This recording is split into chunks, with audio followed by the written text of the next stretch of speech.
우리가 골로새서 말씀을 함께 읽었습니다. 이 골로새서는 사실은 편지입니다. 이건 누가 누구에게 보냈던 편지냐면 사도 바울이 골로새 교회에게 보냈던 편지가 바로 우리가 가지고 있는 골로새서입니다. 골로새서.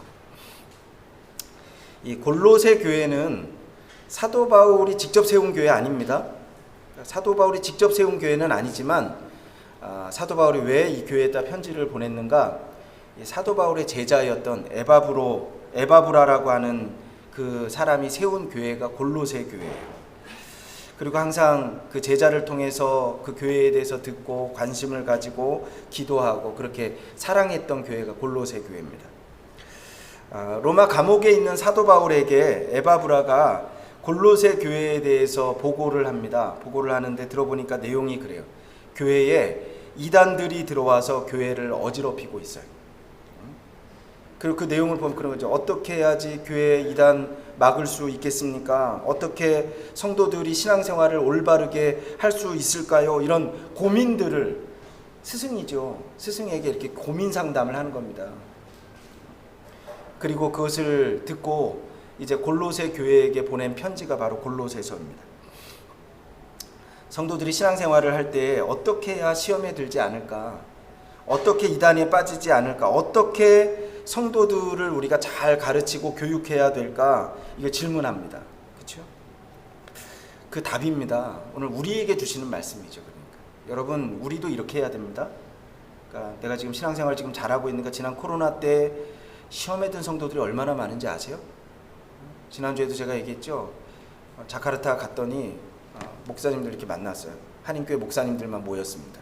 10분 정도 모여서 만났는데 지금 인도네시아 가장 큰 교회 중에 한 교회를 담임하고 있는 목사님 그렇게 얘기하더라고요. 이제 코로나 끝나고 난 다음에 한 50% 정도 줄 것 같습니다. 그러더라고요. 그러면서 어느 분들은 한국으로 뿔랑했고 뿔랑하지 않은 분들은 교회 안 나오려고 하고. 여러분, 우리가 어떻게 신앙생활 해야 될까요? 어떻게 해야지 잘 신앙생활하는 걸까요? 오늘 말씀을 통해서 우리가 하나님의 뜻을 우리가 발견하길 간절히 소원합니다. 먼저 첫 번째 오늘 말씀 그렇게 얘기합니다. 그리스도의 평강이 너희 마음을 주장하게 하라. 이렇게 우리 한번 15절 말씀 한번 읽어볼까요? 15절 같이 읽겠습니다. 시작.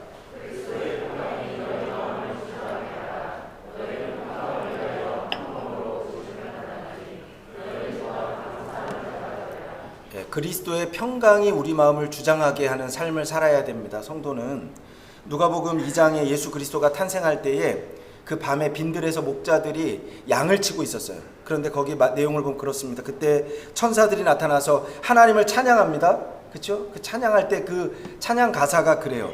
지극히 높은 곳에서는 하나님께 영광이요, 땅에서는 기뻐하심을 입은 사람들 중에 뭐죠? 평화로다 그런 거예요. 그렇죠? 높은 곳에서는 하나님께 영광이고 땅에서는 평화로다. 그렇게. 여러분, 예수 그리스도는 이 땅에 오실 때 우리가 이제 대강절 이제 들어갑니다. 대강절 들어가면 예수님은 이 땅에 어떤 분으로 오셨는가 얘기할 때 가장 먼저 얘기하는 것 중에 하나가 평강의 왕입니다. 평강의 왕. 예수님은요, 평화를 주시고 평강을 주시고 평안을 주십니다. 이게 지금 평화라고도 하고 평강이라고도 평안이라고 각각 우리나라 말은 다르지만 히브리어로는 딱 한 단어예요. 그게 뭐냐면 샬롬입니다. 샬롬. 그렇죠? 평화의 왕, 평강의 왕. 요한복음 14장 27절 제자들에게 평안을 너희에게 끼치노니 곧 나의 평안을 너희에게 주노라. 내가 너희에게 주는 것은 세상이 주는 것과 같지 아니하니라. 너희는 마음에 근심하지도 말고 두려워하지도 말라. 그러니까 주님은요, 두려워하는 제자들에게 내가 너에게 평안을 주노라 그렇게 말씀하셨어요. 요한복음 20장 19절에도요, 예수님이 십자가에 죽으시고 난 후에 제자들은요, 문을 꽁꽁 걸어 잠그고 두려움 가운데 빠져 있었습니다. 그 제자들에게 탁 오셔서 처음으로 하신 말씀이 뭐냐면 그겁니다. 평안이 너희에게 있을지어다 그러셨어요. 주님은요, 늘 평안을 주시는 분입니다. 평강을 주시는 분입니다. 그래서 우리는 주님을 얘기할 때 평화의 왕, 평강의 왕 이렇게 얘기합니다. 사도 바울은 예수 믿고 항상 고난과 고통 가운데 있었어요. 가난했고요, 핍박이 있었고, 죽을 고생을 했습니다. 그 결국은 사도 바울은 순교까지 했잖아요. 순교, 그렇죠? 그의 삶을 보면 편할 날이 한 번도 없었습니다. 그런데도 불구하고 그가 예수 믿고 얻은 것이 하나가 있는데 그게 뭐냐, 바로 평강입니다. 평강. 그래서 오늘 본문에 보면 권면하는 거예요. 그리스도인들에게, 골로새서 교인들만 아니고 오늘 우리에게 권면하는 겁니다. 평강해라, 이렇게 얘기한 거예요. 그리스도의 평강이 너희 마음을 주장하게 하라, 그렇게 말씀합니다. 여행하다 보면요, 좋은 음식, 좋은 경치, 또 좋은 호텔, 아무리 좋아도 내 집만 못 하잖아요. 내 집이 제일 편안하죠, 그렇죠? 남의 집이요, 아무리 크고 비싸고 좋아도요, 내 집 아니잖아요. 편안하지 않습니다. 내가 쓰던 숟가락이 있고 젓가락이 있고 내가 베고자 하는 베개가 있고, 이 평안이 있잖아요. 요즘 제가 혼자 있어요. 제가 집에 저희 가족들이 다 한국으로 갔어요. 일주일째 지금 혼자 있습니다. 앞으로도 8주간을 더 지내야 돼요. 참 혼자 있는데, 사실은 혼자 있는 게 아니에요. 저희 집에 강아지 한 마리 같이 있거든요. 같이 있는데 조그만 강아지. 근데 제가 볼 때마다 참 어쩜 이게 사람이랑 똑같은지 몰라요. 얘가 심심해해요. 심심해하고 계속 하루 종일 제가 교회 나와 있으니까 또 얼마나 겁은 많은지 무서워해요. 또 여러분, 또 궁금하긴 또 얼마나 궁금한지 몰라요. 밤에 무서워하니까 우리 하겸이 있을 때는 항상 하겸이가 방에 데리고 잤거든요. 방에 데리고 잤어요. 근데 지금은 저 혼자 있잖아요. 밤에 얘가 또 무서워할까봐 또 제가 또 제 방에 또 데리고 잡니다. 저는 침대에 자고 얘는 바닥에서 자고 이렇게 자는데, 제가 알았어요. 얘가 코를 또 얼마나 고는지 몰라요. 걔가 막 코를 드릉드릉 골아요. 막 어떤 날은 제가 보면서 그런 생각하는데, 참 부럽다. 잠을 얼마나 잘 자는지요. 반면에 제가 코 고는 소리 들으니까 저 잠을 못 자. 잠을 못 잡니다. 생각이 많아서 그래요. 요즘 교회 건축도 어떻게 해야 되나 이런 생각 많이 하지요. 또 이제 교회가 건축되면 또 이사도 해야 되겠죠. 이사할 때는 지금 어떻게 해야 돼? 피아노는 어떻게 내려야 되지? 하여튼 별의별 걸 다 지금 고민하고 있어요. 또 거기다 우리 부목사님 이제 다음 주에 사임하잖아요. 부목사님 이제 가야 되는데 그 가정에 가서 잘 살 수 있을까? 이것도 좀 걱정이고, 또 새로운 목사님 오잖아요. 지금 비자 문제가 어떻게 이게 잘 해결돼야 될 텐데 이것도 또 걱정이고. 우리 아이들도, 저희 아이들도 이제 고3이거든요. 이게 또 진학 문제들도 있고, 막 한국에 저희 부모님들 연로하신데 저희 부모님이 돌아가셨고 이제 장인 장모님 계시는데 또 그것도 걱정이 되고. 하여튼 여러분, 저나 여러분 똑같습니다. 뭐 저라고 다르게 걱정하는 것, 사는 건 똑같아요. 분명한 것은요, 평안은 주님이 주시는 것입니다. 모든 문제 가운데. 바울이 길리기아 다소성에서 태어났습니다. 그는 예수님을 만나고요, 예수님의 품 안에서 평강을 찾았습니다. 그리고 그 권면하는 거예요. 그리스도의 평강이 너희를 주장하게 해라. 오늘 여러분에게 주님 안에서 평강이 있기를 주님의 이름으로 축원합니다. 우리 찬양도 하잖아요. 평안을 너에게 주노라, 세상이 줄 수 없는, 세상이 알 수도 없는 평안, 평안, 평안, 평안을 내게 주노라. 할렐루야. 날이 갈수록 찬양을 더 잘하는 것 같아요. 여러분, 평안은요, 돈으로 사는 것 아닙니다. 세상이 주는 것 아닙니다. 세상과 바꿀 수도 없는 것입니다. 주님이 주시는 것입니다. 여러분, 오늘 본문은 분명히 그렇게 얘기해요. 우리가 시험에 들지 않기 위해서는요, 그리스도의 평강이 너희를 주장케 하라, 그렇게 말씀합니다. 평안이 깨지니까 자꾸 우리가 시험에 들죠. 오늘 우리가 기도하길 바랍니다. 주님의 평안을 허락해 주세요. 회사 문제, 가정 문제, 자녀들 문제, 건강 문제, 그래도 하나님 평안을 저에게 허락해 주세요. 두 번째로 우리가 어떻게 해야 되는가? 말씀이 풍성하게 거하는 삶을 살아야 됩니다. 우리 한번 16절 말씀 한번 같이 한번 읽어볼까요? 16절 같이 읽겠습니다. 시작.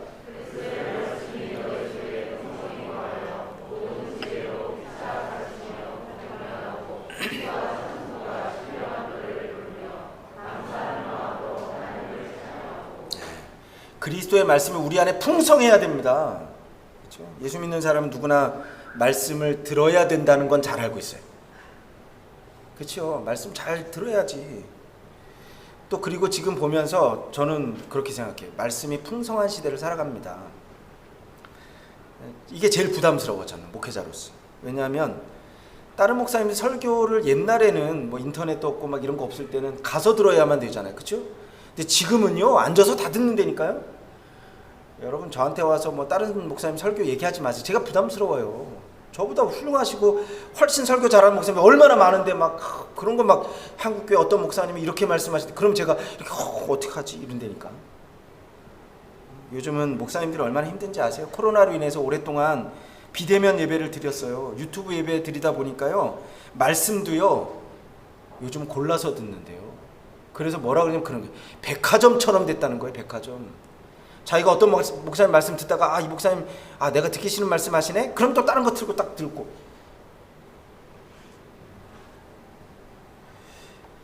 여러분 목사님 설교 들으면서 막 비교합니까? 문제는요 진짜 문제는 뭔지 아세요? 설교를 들어요. 근데 설교대로 실천하는 사람은 없다는 겁니다. 그죠? 그게 문제예요. 설교는 하나님의 말씀입니다. 그런데 설교만 듣기만을 자꾸 하고 그대로 살려고 노력하지 않습니다. 오늘 사도 바울이 그렇게 얘기하냐. 그리스도의 말씀이 풍성하게 거하게 해라. 거한다는 게 무슨 말씀인지 아세요? 거한다는 건 말씀대로 산다는 겁니다. 말씀이 우리 삶에 거한다. 여러분 말씀대로 산다는 얘기예요. 마태복음 7장에 예수님이 그렇게 말씀하시지요. 그러므로 누구든지 나의 이 말을 듣고 행하는 자는 그 집을 반석 위에 지은 지혜로운 사람과 같으리니 비가 내리고 창수가 나고 바람이 불어 그 집에 부딪히되 무너지지 아니하나니 이는 주초를 반석 위에 놓은 연고요. 나의 이 말을 듣고 행치 아니하는 자는 그 집을 모래 위에 지은 어리석은 사람 같으리니 비가 내리고 창수가 나고 바람이 불어 그 집에 부딪힘에 무너져 그 무너짐이 심하니라. 여러분 말씀을 행하는 사람은요 비가 내리고 창수가 나고 바람이 불어 어떤 고난이 와도요 역경이 와도요 여러분 든든해요. 시험에 들지 않아요. 그런데 모래 위에 지은 집은요 말씀 듣고 행하지 않는 사람 조그마한 어려움이 오면요 금방 넘어집니다. 이단에도 넘어가고요 여러분 시험에도 넘어가고요 코로나에도 넘어가고요.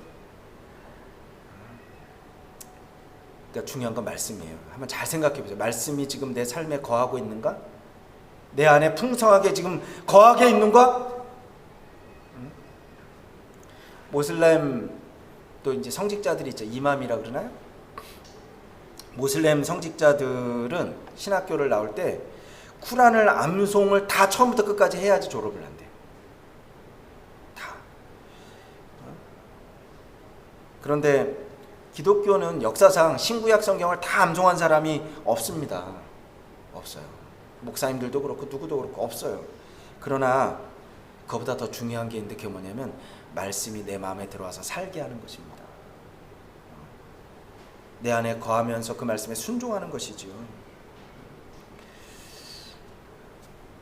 그러기 위해서 어떻게 해야 되는가? 먼저 첫 번째는요 말씀을 많이 읽어야 됩니다.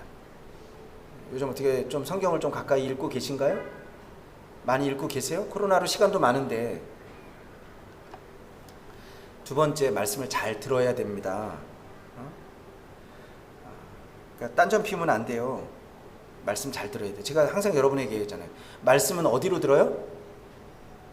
말씀은 어디로 들어요? 말씀은 눈으로 듣는 거라니까요.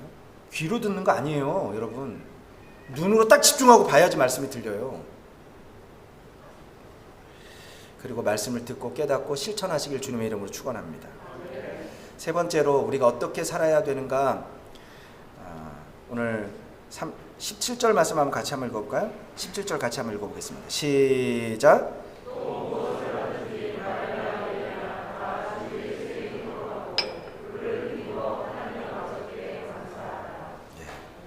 무엇을 하든지 말에나 일에나 다 주 예수 이름으로 해라 그럽니다. 여러분 말할 때도요 주 예수의 이름으로 합니다. 사도행전 베드로 요한이요 예루살렘 성전에 올라가다가 성전 미문에 앉아있는 안진뱅이를 만났잖아요. 그렇죠? 이 사람은 그렇게 나옵니다. 나면서부터 안전병이 된 사람이고 나이가 40세 정도 되었다 이렇게 얘기합니다. 그러니까 40년 그냥 앉아 있었던 사람이에요.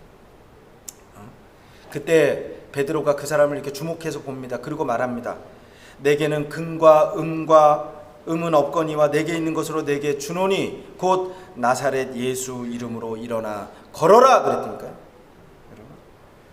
나사렛 예수 이름으로 일어나 걸어라 그랬어요. 그런데 일어나 걸었어요. 걷기만 한 거 아닙니다. 걸었네, 뛰었네, 찬양했네 그러잖아요. 예수의 이름으로. 사도행전 4장 12절 말씀 이렇게 기록됩니다. 다른 이로서는 구원을 받을 수 없나니 천하 사람 중에 구원을 받을 만한 다른 이름을 우리에게 주신 일이 없음이라 하였더라. 여러분, 우리 구원받는 것도 예수 이름으로입니다. 그렇죠? 기도도 우리가 예수 이름으로 하잖아요. 예수 이름으로 하라 이 말은요 그런 거예요. 주님처럼 말하고 주님처럼 행하고 주님처럼 살아라 이런 뜻입니다. 여러분, 우리를 좀 살펴보길 바랍니다. 내가 지금 예수님처럼 살고 있는가? 마지막 네 번째로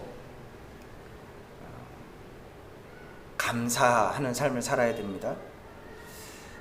사실은 오늘 15절부터 17절까지 짧은 말씀을 읽었는데 여러분들은 이 말씀을 읽을 때 자세히 읽은 사람은 알겠지만 제일 많이 나오는 단어가 뭔지 아세요?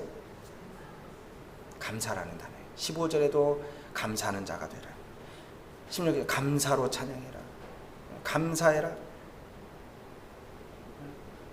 감사가 없는 사람은 그리스도인이 아닙니다. 솔직히 말하면 사도 바울은 별로 감사할 일은 없는 사람인 것 같아요. 이 사람은 죽을 고생만 했던 사람입니다. 고린도 후서 11장 23절 이후에 보면 그가 그의 삶을 고백할 때 그렇게 얘기합니다. 넘치도록 수고했고 감옥에 여러 번 들어갔고 또 매도 수없이 맞았고 죽을 뻔했고 39대 그렇게 5번 맞았고 큰 몽둥이로 3번 맞고 한 번은 돌로 맞아서 죽을 뻔했고 3번이나 타고 가던 배가 풍랑을 만나서 죽을 뻔했고 일주일 바다에서 풍랑과 싸워야 됐고 강을 건널 때 여행을 할 때 죽을 고비를 겪었습니다. 그리고 유대인들이 죽이려고 하고 이방인들도 죽이려고 하고 강도의 위협을 받았고 광야에서 바다에서 위험을 겪었고 뜬 눈으로 밤을 지샜고 줄이고 목마르고 헐벗고 교회를 날마다 걱정했고 여러분 사실은 하루도 편할 날이 없었어요. 하루도 좋은 날, 하루도 행복한 날이 없었습니다. 그런데도 불구하고요 사도 바울은 항상 감사합니다. 고린도후서 1장 3절 말씀에 찬송하리로다 그는 우리 주 예수 그리스도의 하나님이시요 자비의 하나님이시요 모든 위로의 하나님이시며 그는요 항상요 찬송합니다. 찬송해요. 사실은 찬송한단 말은 감사한단 말입니다. 하나님 때문에 감사한다 이런 말입니다. 그는 고난과 역경과 절망과 고통을 바라보지 않습니다. 그는 늘 하나님을 바라봅니다. 그리고 감사합니다. 거센 파도가 밀려오는 날 해녀가 전복을 따려고 깊은 바닷속에 들어갔어요. 그리고 전복을 이렇게 따옵니다. 그러니까 그걸 보고 묻는 거예요. 아니 이렇게 파도가 심한데 바다에 들어갑니까? 그런 거예요. 그때 해녀가 그렇게 얘기합니다. 바다 밑에는 풍랑이 없습니다. 그래요. 여러분 풍랑을 보면 감사가 없습니다. 그러나 하나님을 바라볼 때 우리가 감사가 넘칩니다. 감사의 원리 어떻게 우리가 감사할 수 있는가? 그렇게 얘기해요. 첫 번째 마음속에 감사를 품어야 감사할 수 있어요. 여러분 말과 행동은 항상 마음에서 나오는 겁니다. 마음속에 감사를 두어야 감사가 우리에게 나올 수 있어요. 두 번째 여러분 입으로 감사를 말해야 됩니다.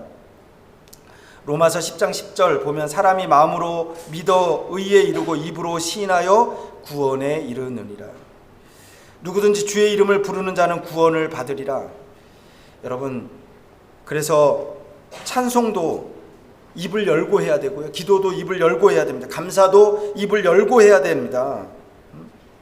솔직히 제가 한동안은 그런 생각이 있어요. 그리스도인들이 제일 쉽게 하는 말이 뭘까? 가장 의미가 없는 말이 뭘까? 감사한다는 말 아닌가? 이런 생각했어요.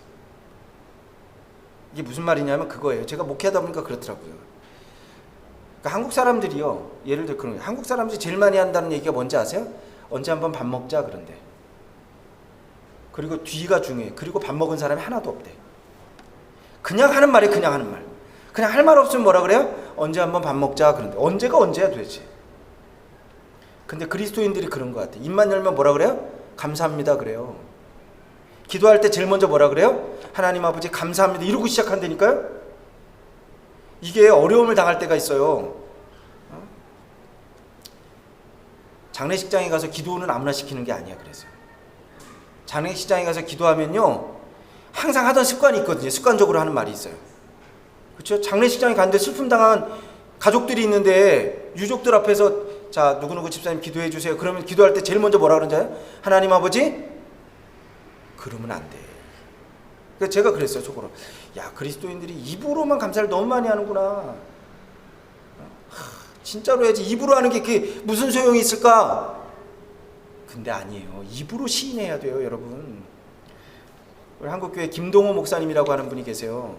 김동호 목사님이 아주 유명한 분인데 이분이 이미 은퇴를 하셔서 이미 또 연로하셔서 은퇴를 하셨는데 제가 신학교 다닐 때 저희 신학교에 와서 설교를 하신 적이 있어요. 근데 하필이면 그때가 추수감사 주일 바로 다음 날 신학교에 와서 설교를 하셨어요.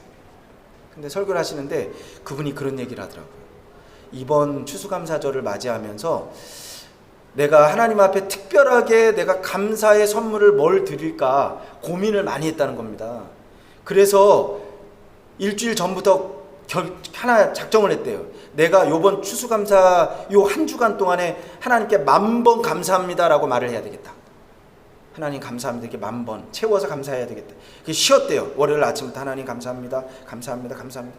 여러분 근데 10,000번 감사하는 게 쉽지 않대요. 한번 해보세요. 오늘부터 하나님 감사합니다 했는데요 마지막 토요일 날 돼서 이제 밤이 됐는데 하나님 감사합니다 9,997번 하나님 감사합니다 9,998번 하나님 감사합니다 9,999번 이제 한 번 딱 남은 거예요.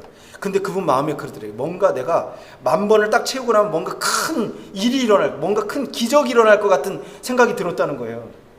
내가 이러면 안 되겠다 그래서 이분이 목욕도 하고요 딱 무릎 꿇고 하나님께 감사해야 되겠다. 그 감사하려고 딱 눈을 감고요 하나님 감사합니다 그러고 눈을 딱 떴대요. 뭔가 큰 일이 일어날 것 같아서 눈을 딱 떴대요. 무슨 일이 일어났을까요? 근데 놀랍게도요 아무 일도 일어나지 않았대요. 아무 일도. 근데 그분이 그러는 거예요. 근데 진짜 기적이 일어났대. 그러면서 그분이 뭐라 그러면 그렇게 얘기합니다. 그 전까지 10,000번 채우기 전까지 9,999번까지는요 감사합니다 그럴 때 입술로만 감사했대. 근데 10,000번째 감사합니다 그랬더니 속에서부터 감사가 그냥 확 밀려와서 눈물이 막 팍팍 쏟아지고. 여러분 입술로 감사합니다 해야 됩니다. 아시겠어요? 그러니까 오늘부터 한번 해보세요. 하나님 감사합니다. 하나님 감사합니다.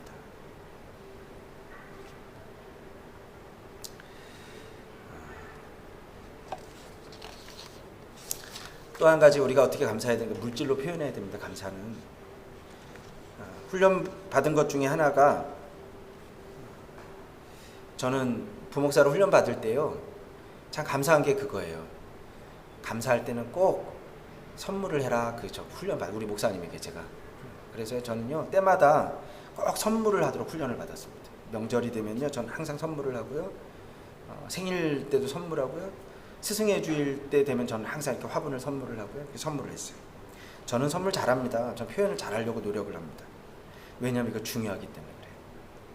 지난 추석 때 제가 사실은 여러분의 제가 잘한다고 했지만 인도네시아 나와가지고는 한동안 선물을 못했어요. 외국에 있으니까 이거 힘들었잖아요 옛날에는. 그렇죠? 선물을 못했어요. 제가 이러면 안 되겠다 싶어서 지난 추석 때부터 다시 한국에 계신 목사님들에게 선물을 했어요. 요즘은 좋더라고요. 배달 다 되더라고요. 지마켓 들어가니까 다 되고요. 쿠팡 들어가니까 다 돼. 그리고 거기 보면 지금 선물이 어디쯤 가고 있는지 다 나와. 여러분 감사는 표현해야 됩니다. 물질이 있는 사람은요 물질로 하나님께 감사를 표현하시길 바랍니다. 물질은 있을 수도 있고 없을 수도 있죠. 물질 없을 때는 어떻게 하는가? 물질 없다면요 여러분의 시간으로 몸으로 감사를 표현하시길 바랍니다. 한국교회는요 아주 중요한 전통이 하나가 있었어요. 옛날에 그게 뭐냐면 날연보라는 거야. 날연보. 연보가 헌금이잖아요. 날연보라는 거 뭐냐면 옛날 가난하고 헐벗고 먹을 것도 없고 그랬을 때 하나님께 헌금하고 싶은 사람이요 하루 날을 정해서 하나님께 드리는 날이 있었어요. 날연보.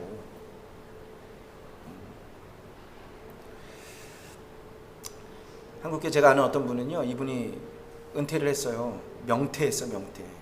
근데 두 아들 뒷바라지 해야 되고 너무 헌금도 드릴 것 없고 생각하다가 이분이요, 교회 버스 운전을 한다니까요. 내가 하나님께 드릴 게 이것뿐이 없다. 여러분, 드릴 것 없어요? 아니, 있어요. 있어요, 여러분.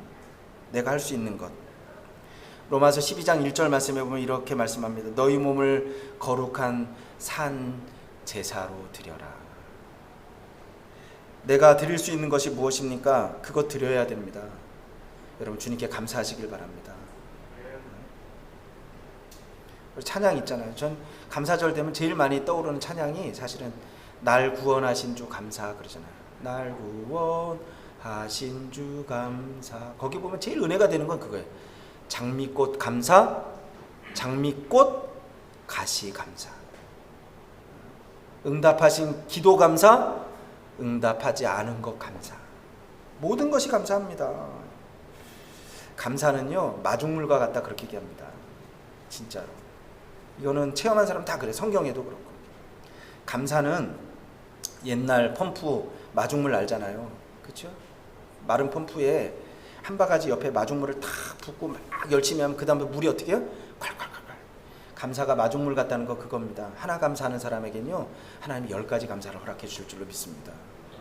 10가지 감사하는 사람은요, 하나님 100가지 감사 허락해 주실 줄로 믿습니다. 오늘 감사주일입니다. 감사한 저와 여러분이 되길 주님의 이름으로 축원합니다. 다 같이 한번 기도하겠습니다.